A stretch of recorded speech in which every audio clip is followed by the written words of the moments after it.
For day 2, they reported that they had 771 for Bono East.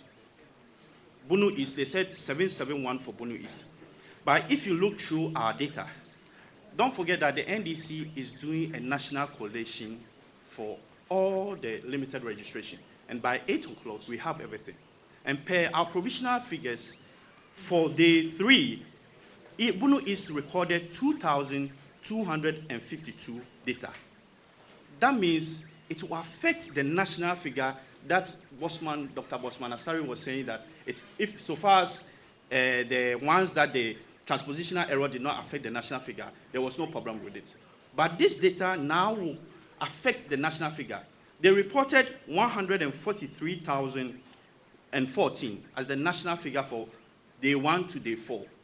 But with this error that we've detected, it means that the new figure for day 1 to day 4 will be 144,495.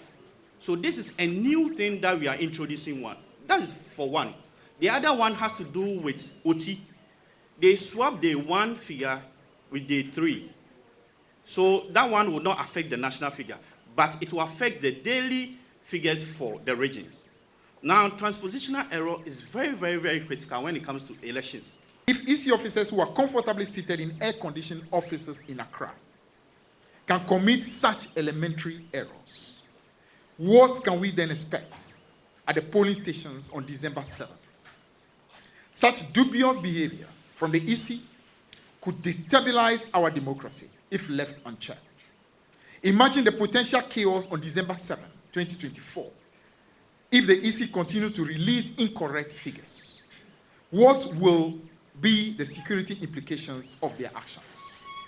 If this is their dress rehearsal for the upcoming elections, then they must be told that they need to reconsider their approach, because this time around, it will not be business as usual.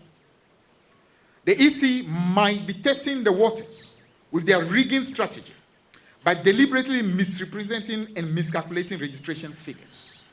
Our prompt detection and exposure of these egregious errors should serve as a clear warning to the EC about the vigilance of the NDC. We are fully prepared to safeguard the sanctity of the coming elections. We expect the EC to now firmly renounce any intention, if it exists, to collude with the failed NPP government to rig the elections. Any such attempt will be decisively thwarted. The EC must commit to conducting free, transparent, unbiased, and credible elections. Despite the Electoral Commission's apparent display of incompetence before the Ghanaian public, we have no doubt about their basic capability to perform arithmetic.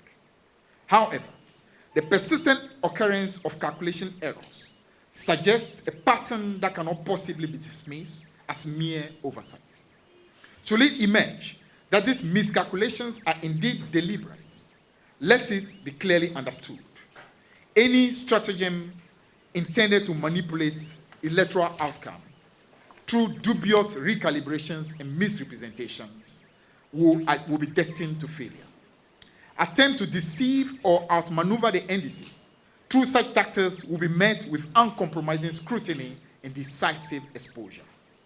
Ultimately, these actions will only serve to unveil the deceit of those behind them to the entire world. To the people of Ghana, we want you to rest assured. The NDC remains vigilant and unyieldingly committed to safeguarding your votes.